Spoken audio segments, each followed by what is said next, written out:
Mark Daigneault has a LinkedIn page. We got to talk about that and other stuff, according to the headline, after the bumper. Don't be cornering me.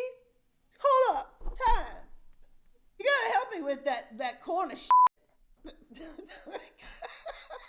What's up, kinfolk? It's RJ Young. I am not on the step mill. Consider hitting the like and subscribe button because I upload a video every single day. So it's college football related, sports related. We have a good time. Today, I want to talk about a couple of things that have happened. And we'll start with some sad news and work our way up to some hilarious news. But let's start with this. The Oklahoma City Thunder named Mark Daigneault the head coach. Finally, just a week before the NBA draft is scheduled to appear, and it was the most ho-hum hire of this entire cycle, which is in keeping right with my Oklahoma City Thunder. They hate muss, they hate fuss, they don't like making a big deal, and it is so like them to not only hire Mark Daigneault to little to no fanfare, but also to hire a guy that has a LinkedIn page. Yes, Mark Daigneault has a LinkedIn page. Stared at it right now. It says NAB or NBA DL head coach, Oklahoma City Thunder with 500 plus connections, and he has held that position for the past 6 years. This is also a really sneakily good hire because this is a very young I almost said football team. This is a very young basketball team where they're looking to move Chris Paul to perhaps Phoenix or elsewhere because that contract is ridiculous. It's over $40 million that he is owed, and I want him to get every bit of it, if no other reason than he has done yeoman's work as the president of the Players Association at a time when everybody else has been sorry about doing their jobs. Chris Paul has been doing 2 jobs and been magnificent in both. It's just this team is not that team. And even that team was not supposed to be as good as it was. And it was plenty friggin' awesome. Daigneault is going to be able to take over a squad that is buoyed by the likes of Shai Gilgeous-Alexander, among others, Lou Dort coming along, and they'll get to grow up together. This is a guy who came up as a student assistant at UConn, eventually served as a assistant coach to Billy Donovan at Florida, which is how he ended up at Oklahoma City, was a graduate manager at Florida before that, and was an assistant coach at Holy Cross before that. Shout out to him. Now, the other part of this that I find very sad is Journey Brown announced earlier today that he is retiring from football due to a heart condition. It's very sad news as Journey Brown was a breakout star in 2019 at tailback for Penn State, and Penn State is 0-3 to start the season. He averaged 6.9 yards per carry, 890 yards, 12 touchdowns on 129 rushes in 2019. With Noah Cain, Brown, and Devin Ford, you were looking at one of the most formidable backfields in all of college football, certainly one of the deepest.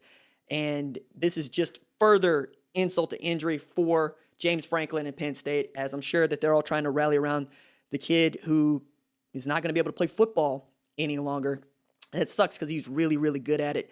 I'm hoping that Penn State can put on a good show like they did against Indiana, against Nebraska. Nebraska also looking to get a W this weekend, and this is going to be one of the few college football games we get to see, as so many have been canceled due to COVID-19 outbreaks, from Mississippi State to Auburn to Texas A&M to Alabama to LSU.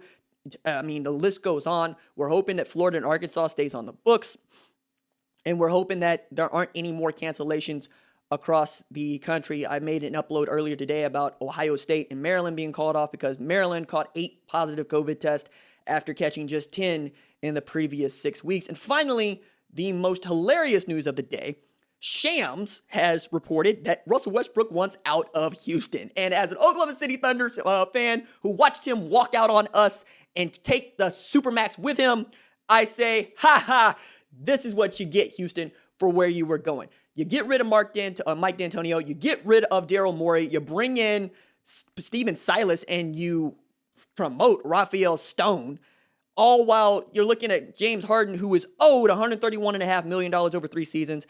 $46.9 million is a player option in 2022 and 2023. Meanwhile, Westbrook, who is 32, a year older than Harden, is also owed $131.5 million over the next 3 years with a option in 2022 that is his for $46.7 million. Yes, he was the MVP of the league in 2016-17. He has averaged triple-doubles in back-to-back seasons. He has been a force of nature, both on the basketball court and off of it. now with the Rockets looking at a complete teardown, you have both of these superstars looking to get out of Houston, out of H-Town, at a time when they probably should be looking to get out because, I mean, unless they're going to build around those two dudes with next to nothing, they're not going to be that competitive. And the way that they were built to try to win this year is not the way that anybody else would coach that team. Only D'Antonio would try to make that happen. D'Antoni is just, well, he's wildly fun, and I like the brand of basketball they were playing, and it looked like it could have worked, quite honestly, if they just were able to get past the Lakers, but that, when you got trees and you're shooting threes, you're probably going to lose more of those games than you win, although I think PJ Tucker was the guy I had the most respect for throughout that entire series, because that man had just decided he was going to get into Anthony Davis's chest and try to make it do what it do with hustle basketball.